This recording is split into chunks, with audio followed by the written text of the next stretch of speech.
तो आप देख ही रहोगे कि आजकल बहुत ज़्यादा केओस चल रहा है वीज़ा को लेके। यूएसएन H1B वीज़ा बंद कर दिया है। फिर अभी कल ही न्यूज़ में आ रहा था कि जो है चाइना ने ओपन कर दिया है यहाँ के लोगों के लिए वीज़ा, कुछ ऐसा दिया तो वहाँ भी लोग प्रोटेस्ट करने लगे। ठीक है, इस तरीके की वीज़ा इन सब चीज़ों को लेके लोग आज थोड़ा आजकल थोड़ा परेशान है ही। स्पेशली जो लोग फॉरेन में रह रहे हैं, फॉरेन में जॉब कर रहे हैं, वो ज़्यादा स्ट्रेस में। ठीक है, तो आज का अभी का इन्वायरमेंट इसी तरीके का चल रहा है। या फॉरेन में सिक्योर है फ्यूचर कि नहीं है, रहना ठीक है कि नहीं, या अपने मदरलैंड पे वापस आए। तो ये सारा आजकल चल रहा है, तो इसी पे आज हम लोग डिस्कस करने वाले हैं D4 चार्ट से कैसे देखें फॉरेन ट्रेवल, और फॉरेन या बर्थ प्लेस से दूर जाने के क्या योग है। बर्थ प्लेस से दूर जाएंगे तो फॉरेन में रहेंगे लॉन्ग टर्म या फॉरेन में सेटल होंगे, उसके क्या योग है, इसको हम लोग डिस्कस करेंगे। बेसिकली D4 चार्ट ही इन सब चीज़ों के लिए बहुत इंपॉर्टेंट है कि आप कहाँ रहेंगे कहाँ नहीं रहेंगे। और D4 चार्ट से हम देखते हैं प्रॉपर्टी के बारे में, प्रॉपर्टी होगी नहीं होगी, या प्रॉपर्टी रिलेटेड जितनी भी चीज़ें, हम सारा एनालिसिस D4 से करते हैं। D4 आपका दिखाता है कि जीवन में कितना सुख है। ठीक है, सुख कितना है, समृद्धि कितनी है, प्रॉस्पेरिटी कितनी है। तो इसीलिए D4 से ही हम देखते हैं आप फॉरेन में रहेंगे कि अपने मदरलैंड पे रहेंगे। ठीक है, कहाँ सेटल होंगे कहाँ जाएंगे, वो सब D4 का पार्ट है। तो D4 chart basically fourth house का डिविजनल चार्ट। तो फोर्थ हाउस आपका लगन चार्ट में क्या होता है, सुख साधन, मेंटल पीस का होता है। आपका जो है प्रॉपर्टी के बारे में हम देखते हैं। ठीक है, फोर्थ हाउस आपके मदरलैंड का है, बर्थ प्लेस का। फोर्थ हाउस गाड़ियों का है। तो ये फोर्थ हाउस का ही डिविजनल चार्ट है। तो अगर आप लगन चार्ट में जितने योग हैं, या कोई भी चीज आप लगन चार्ट में देख रहे हैं, तो फर्दर हमें कंफर्मेशन डिविजनल चार्ट में करना ही पड़ता है। जैसे मैरिज और उससे रिलेटेड जितनी चीजें हम लगन चार्ट में देखते हैं, फिर नौमांश में कंफर्म करते हैं। ठीक है, करियर से रिलेटेड कुछ भी चेक किया तो हमें D10 में कंफर्म करना ही पड़ता है। क्यों? क्योंकि लगन चार्ट में एक हाउस बहुत सारी चीजें दिखाता है। तो कैसे आप कंफर्म करेंगे कि यही इवेंट। तो वैसे ही फोर्थ हाउस प्रॉपर्टी का है, फोर्थ हाउस मदरलैंड का। तो प्रॉपर्टी या मदरलैंड पे रहेंगे या कहाँ रहेंगे, इससे रिलेटेड जितने योग हैं, फिर हम D4 यानी चतुर्थांश चार्ट में जाके उसको कंफर्म करते हैं, प्रॉपर्टी से रिलेटेड जितनी चीजें। या आप मदरलैंड पे रहेंगे फॉरेन में जाएंगे। फोर्थ हाउस गाड़ियों का भी होता है, लेकिन गाड़ियों के बारे में हम D4 चार्ट से नहीं देखते। इसका एक और डिविजनल चार्ट है D16, जिसको हम शोडाउंस कहते हैं। तो गाड़ियों के बारे में हम D16 चार्ट से देखते हैं। तो D4 चार्ट को यूज करके हम देखेंगे कि आप अपने बर्थ प्लेस पे रहेंगे कि बर्थ प्लेस से दूर जाएंगे। ठीक। तो देखिए, फोर्थ हाउस होता है आपका मदरलैंड। तो फोर्थ हाउस फोर्थ लॉर्ड हम देखते हैं मदरलैंड। और मार्स कारक होता है आपका भूमि का, आपके मदरलैंड का कारक जो है मार्स। तो फोर्थ हाउस फोर्थ लॉर्ड और क्या बोलते हैं, मार्स का रोल बहुत इंपॉर्टेंट। अब देखिए, जनरल डिक्टम ये है कि अगर आपके लगन चार्ट में फोर्थ हाउस फोर्थ लॉर्ड और मार्स एफ्लिक्टेड हो, तो ये माना जाता है कि आप बर्थ प्लेस से दूर जाएं। आप फॉरेन भी जा सकते हैं या कहीं भी जा सकते हैं, बट बर्थ प्लेस आपको छोड़ना पड़ेगा। और ट्वेल्थ हाउस फॉरेन का होता है। तो अगर मान लेते हैं कहीं से ट्वेल्थ हाउस का इन्वॉल्वमेंट हो जाए, तो आप बर्थ प्लेस छोड़ के फॉरेन भी जा सकते हैं। बट प्राइमरी रूल यही है कि फोर्थ हाउस फोर्थ लॉर्ड और जो कारक है मार्स मदरलैंड का, ये तीनों एफ्लिक्टेड होने चाहिए। एफ्लिक्शन किससे? 6 8 12 से इनका कनेक्शन हो जाए। सैटर्न है, राहु है, केतु है, इस तरह के मेलेफिक इन पे दृष्टि डाल दें या इनको एफ्लिक्ट कर दें, इनके साथ बैठ जाए। सन भी कहीं ना कहीं एक सेपरेटिव प्लेनेट होता है, तो सन का भी इन्वॉल्वमेंट कहीं ना कहीं आपको बर्थ प्लेस से दूर ले। अब ये योग अगर लगन चार्ट में कि आपका फोर्थ हाउस फोर्थ लॉर्ड और मार्स एफ्लिक्टेड है, तो ये चांस बनता है कि आप बर्थ प्लेस से दूर जाएंगे। बट आप कंफर्मेशन नहीं कर सकते कि आप जाएंगे, क्योंकि फोर्थ हाउस तो बहुत सारी चीजों का है, आपके मदर का भी है, आपके इमोशंस का भी। तो अगर आपको कंफर्म करना है तो आप D4 चार्ट में जाइए। अब देखिए, डिविजनल चार्ट को चेक करने के बहुत सारे मेथड है, लेकिन सिंपल रूल ये है कि अगर आप कोई भी डिविजनल चार्ट देख रहे हैं, वो जिस इवेंट से रिलेटेड है, तो वहां पे आप उस हाउस हाउस लॉर्ड और उसके कारक पे ज्यादा फोकस। तो आप D4 चार्ट में जाइए और यही सेम चीज चेक कीजिए कि वहां भी अगर फोर्थ हाउस फोर्थ लॉर्ड और मार्स हैवी एफ्लिक्शन में है, ठीक, तो ये मान लीजिए कि आपको बर्थ प्लेस छोड़ना पड़ेगा। ये सबसे प्राइमरी योग है बर्थ प्लेस से दूर जाने का, फॉरेन जाने का। फिर फॉरेन जाएं कहीं भी जाएं, एफ्लिक्शन का कंडीशन वही है कि फोर्थ हाउस और फोर्थ लॉर्ड का कनेक्शन 6 से 12 से बन जाए D4 chart. Saturn Rahu Ketu या सन जैसे प्लेनेट दृष्टि डाल दें या वहां बैठ जाए। ठीक, ये चीज है। और तीनों को ही एफ्लिक्शन में आना चाहिए। एस्ट्रोलॉजी का ये बेसिक प्रिंसिपल है, जब हाउस हाउस लॉर्ड और कारक ये तीनों मिलके कोई इवेंट शो करेंगे तभी आपका इवेंट होगा। ये ध्यान रखिए, अकेले केवल हाउस या लॉर्ड से नहीं हो। तो जैसे इसी चार्ट में आप देखिए, बहुत सारे एग्जाम्पल चार्ट हैं, आप इस चार्ट में देखिए। यहाँ पे मैंने डायरेक्ट D4 चार्ट ही लिया है, लगन चार्ट नहीं लिया। आप अपने सॉफ्टवेयर में जाएंगे तो लिखा होगा चतुर्थांश या D4 चार्ट। तो आप यहाँ पे देखिए, जैसे फोर्थ हाउस है, D4 चार्ट का, वहां पे सन बैठा है। सन एक सेपरेटिव प्लेनेट है और खुद ही सिक्स हाउस का लॉर्ड भी है। ठीक। वैसे भी आप यहाँ देख रहे होंगे फोर्थ और सिक्स हाउस में परिवर्तन है। आपका सिक्स लॉर्ड फोर्थ में, फोर्थ लॉर्ड सिक्स में बैठा है, तो फोर्थ हाउस का सिक्स हाउस से स्ट्रॉन्ग कनेक्शन हो गया। परिवर्तन योग सबसे स्ट्रॉन्ग योग माना है। तो फोर्थ हाउस एफ्लिक्शन में आ गया आपका, कि सिक्स लॉर्ड भी फोर्थ हाउस में चला गया, फोर्थ लॉर्ड भी सिक्स में चला गया, दोनों तरीके से। ठीक। अब इसके अलावा आप देखिए फोर्थ लॉर्ड मरकरी को। Fourth lord Mercury six house में बैठा, एक एफ्लिक्शन। ठीक। और देखिए उस पे seven eight nine ten, Saturn की 10वीं दृष्टि पड़ रही, तो दो दो एफ्लिक्शन। तो फोर्थ लॉर्ड भी एफ्लिक्शन में आ गया। मार्स को देखिए, मार्स जो कारक है वो थर्ड हाउस में बैठा है, राहु के साथ एफ्लिक्शन में है, और सैटर्न की भी दृष्टि है। तो उस पे भी जो है आपके जो है दो दो एफ्लिक्शन हो। ठीक। इस तरीके से तो आप देख रहे होंगे फोर्थ हाउस, फोर्थ लॉर्ड और मार्स जो कारक है वो तीनों ही एफ्लिक्शन। ठीक है। और कहीं ना कहीं मार्स बैठा भी थर्ड हाउस में, थर्ड हाउस फोर्थ से ट्वेल्थ होता है। ठीक। आपका दिखाता है फोर्थ से ट्वेल्थ है थर्ड हाउस, मतलब आप बर्थ प्लेस छोड़ेंगे। तो यहाँ आप देख सकते हैं कि फॉरेन में रहते हैं। फॉरेन के और भी हो गए, लेकिन ये तो क्लियर हो गया कि आपको ये बर्थ प्लेस से दूर जाए। अभी एक और चार्ट देखिए, यहाँ पे जाइए। ठीक। यहाँ पे आप देखेंगे फोर्थ हाउस पे एफ्लिक्शन है, तो आप देखेंगे राहु की 5वीं दृष्टि है फोर्थ हाउस पे, सैटर्न की 7th दृष्टि है, दो दो एफ्लिक्शन है।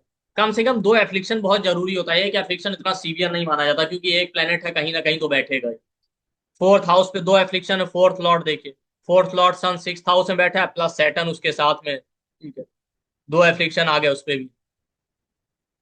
मार्स देखिए, मार्स कारक है, सेकंड हाउस में बैठा है। मार्स पे एफ्लिक्शन है, आप देखिए। पहली चीज, तो यहाँ पे मार्स जो है मून के साथ बैठा है। वैसे तो मार्स और मून फ्रेंड है, लेकिन यहाँ इंटरेस्टिंग बात क्या है कि मून और मरकरी का परिवर्तन है। तो मून को आप कैंसर में रख दीजिए, मरकरी को जेमिनाई में रख दीजिए, तो मार्स और मरकरी बहुत फ्रेंडली नहीं आपस में। ठीक है, एक तरीके का एनिमिटी ही है। ये हो गया। दूसरा, जब जो है, और दूसरी बात आप यहाँ देख ही रहे होंगे कि मून मार्स के साथ ऑलरेडी बैठा हुआ है, तो मून थर्ड का लॉर्ड है। तो जैसा मैंने कहा, थर्ड हाउस आपको बर्थ प्लेस से दूर ले जाएगा, क्योंकि थर्ड हाउस का बहुत इंपॉर्टेंट रोल है।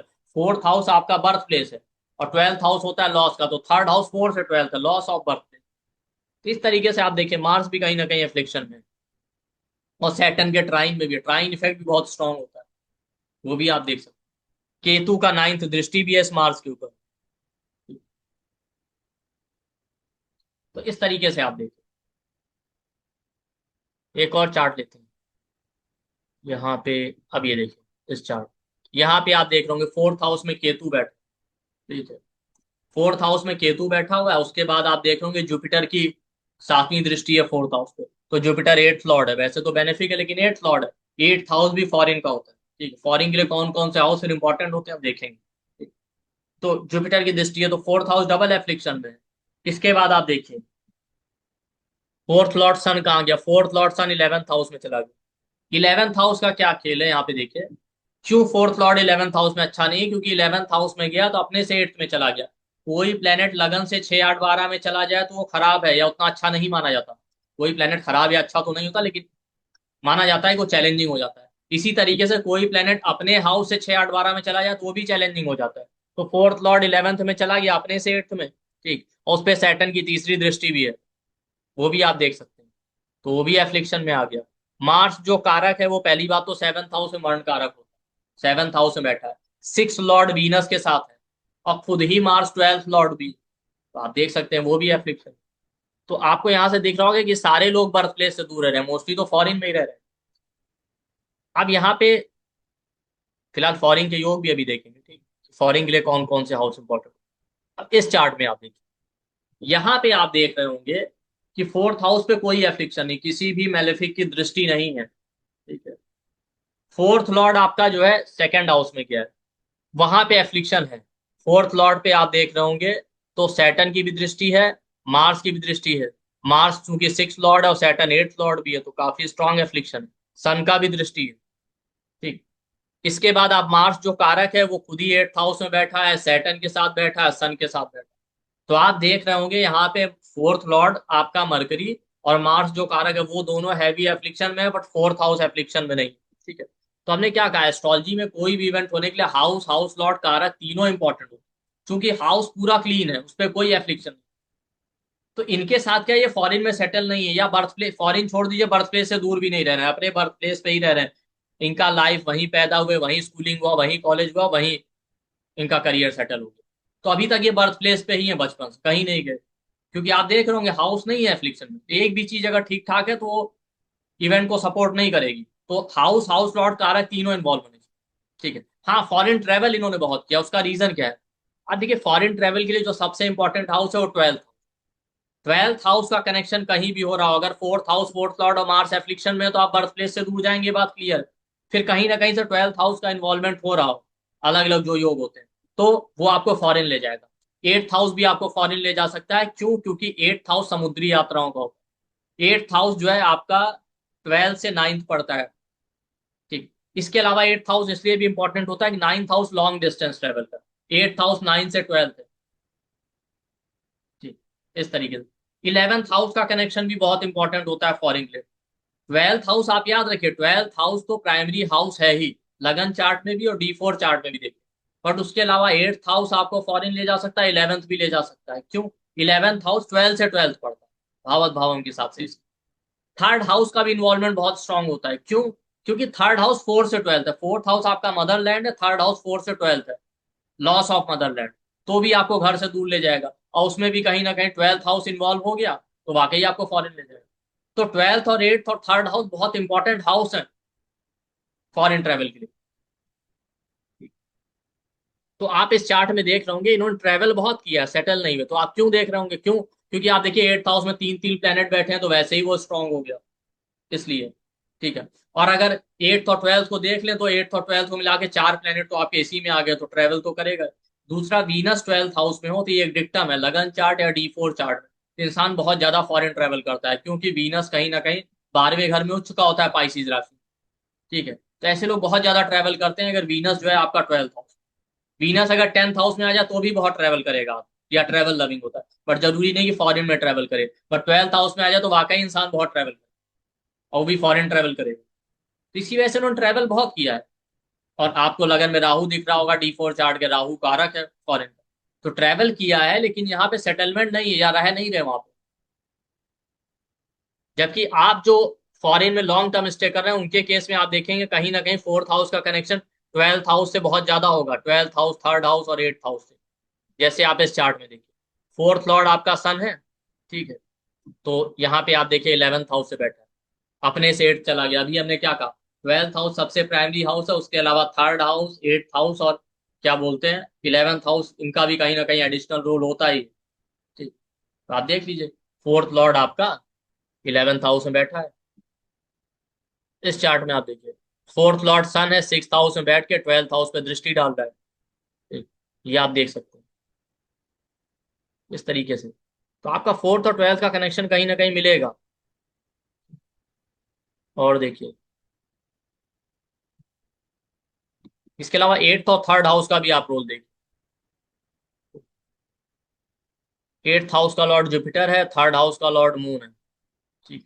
तो और देखिए, आप देखिए यहाँ पे 3rd लॉर्ड, यहाँ पे देखिए आप 2nd और 3rd का परिवर्तन है। और 12th लॉर्ड मार्स जो है 3rd लॉर्ड के साथ बैठा है, मून के साथ। तो 8th हाउस हो गया, 11th हाउस हो गया, आपका 9th हाउस हो गया, और कहीं ना कहीं 3rd हाउस, इनका बहुत इंपॉर्टेंट रोल मिलेगा। योग बहुत सारे होते हैं फॉरेन के। ठीक है। लेकिन कहने का मतलब है, अगर 4th house, 4th Lord Mars affliction में, तभी आप फॉरेन में या बर्थ प्लेस छोड़ेंगे। इस चार्ट में भी आप देखिए, जैसे यहाँ पे जब आप इस चार्ट में जाएंगे, तो इस चार्ट में आप देखेंगे यहाँ पे 4th लॉर्ड मरकरी 6th में बैठा है, 12th हाउस पे दृष्टि डाल रहा है। तो इससे भी आप देख सकते हैं 3rd Lord Venus 12th house में बैठा है, दोनों एक दूसरे पे दृष्टि डाल रहे हैं, 4th लॉर्ड और 3rd लॉर्ड। तो फॉरेन में गए। तो हमेशा अगर आपको फॉरेन या बर्थ प्लेस से दूर जाना है, तो पहले तो ये चेक कीजिए, मार्स और 4th house, 4th Lord heavy affliction में होने चाहिए, लगन चार्ट। और फिर D4 चार्ट में, और उनमें कहीं ना कहीं 12th हाउस, आपका 8th house, 11th house, 3rd house, ये सब आपस में इन्वॉल्व हो रहा है, तभी इंसान फॉरेन जाएगा या फॉरेन में सेटल होगा। अदरवाइज हो सकता है ट्रैवल करे बट वहां रह नहीं पाए। तरीके से आपको चेक करना है डिटेल में। ठीक है। इसी पे हम लोगों का 3 डे का एक क्लास आ रहा है, जिसमें हम लोग डिटेल में डिस्कस करेंगे, क्योंकि अभी बहुत सारा प्रॉब्लम चल रहा है। आप सुन रहे होंगे, वीजा क्लोज कर दिया USA ने, H1B वीजा बंद कर दिया, और ये सारी चीजें ग्रीन कार्ड को लेके अक्सर लोग परेशान रहते हैं। तो इसी को देखते हुए हम लोग ये क्लास ला रहे हैं कि इसमें बहुत सारी चीजें हम लोग कवर करेंगे कि फॉरेन ट्रेवल के क्या योग है, परमानेंट फॉरेन सेटलमेंट के क्या योग है, या बहुत सारे लोग फॉरेन जाते हैं, कुछ टाइम रहा वापस आना पड़ा, उसके क्या रीजन है, सडन वहां उनको वीजा पासपोर्ट का कोई इशू आ गया तो वापस भेज दिया गया। ठीक है, उस तरीके के क्या योग है। तो आप देख रहे होंगे बहुत सारे लोगों को डिपोर्ट किया जा रहा है। तो वो सारी हम लोग चीजें देखेंगे। और क्या बोलते हैं, फॉरेन में जाके आप एक्सपीरियंस कैसा रहेगा, वहां आपके साथ पॉलिटिक्स होगी कि आपको पीसफुल रहेगा, या आपको वहां जाके भी एफर्ट और चैलेंजेस फेस करने वो देखेंगे, या आप बहुत से लोग वहां गए बीमार हो गए, इस तरीके की चीजें, या अप्स एंड डाउन, करियर वहां स्टेबल होगा कि नहीं, वेल्थ आप फॉरेन में क्रिएट करके वहां रखेंगे, आपके चार्ट में ऐसे ही हो गए, या वहां जाते हैं बहुत सारे लोग वेल्थ अपनी मदरलैंड पे भेज रहे होते हैं, यही प्रॉपर्टी बनाया, या दोनों जगह पे बनाएंगे, वो सारा हम लोग देख रहे हो। वीजा मिलेगा कि नहीं मिलेगा, पीआर मिलेगा कि नहीं मिलेगा, मिलेगा तो कब मिलेगा, उसको कैसे ट्रैक करें, किसके लिए जाएंगे, मैरिज की वजह से जाएंगे, जॉब की वजह से जाएंगे, करियर की वजह से जाएंगे, वो सारा हम देखेंगे। ठीक है, इसमें स्पेशली हम लोग D4 चार्ट यूज करेंगे। ठीक है, और अलग अलग आप वीजा देखते होंगे, H1B visa, H1B1 visa, H2 visa, ठीक है, L2 visa, H4 visa, H3 visa, इस तरीके के बहुत सारे B1 B2 visa, tourist visa है आपका, बिजनेस वीजा है, ठीक है, L1 वीजा है, मेडिकल वीजा है। अलग अलग अलग अलग जितने टाइप के वीजा है मोस्टली, वो इस बार हमने कोशिश की सबके अलग अलग जो कॉम्बिनेशन होते हैं वो हम कवर करें। और तो डिटेल में ये सारी चीजें करने वाले हैं हम लोग। और ये भी देखेंगे फॉरेन में जाके कितना पीसफुल रहेगा आपका लाइफ। बहुत सारे लोग चले तो जाते हैं बट उस तरीके से सक्सेस नहीं मिलती। ठीक है, तो और ये भी देखेंगे किस डायरेक्शन में आप जाएं, बर्थ प्लेस से किस डायरेक्शन की कंट्री बेस्ट है, नॉर्थ है, साउथ है, या जैसे जापान जाएं, इस तरीके कुछ अलग अलग प्लानिटरी कॉम्बिनेशन होते हैं जिनसे आप देख सकते हैं बहुत सारी कंट्री को, कि आप एशियन कंट्री में जाएं कि नॉर्थ अमेरिकन में जाएं, तो किस एरिया में जाएं जब आपको सक्सेस मिलेगी। ये सारी चीज हम इसमें कवर करें। ठीक है, तो बहुत डिटेल में कवर करने वाले हैं, तो आप इसका बेनिफिट उठाइए। थैंक यू, नमस्ते।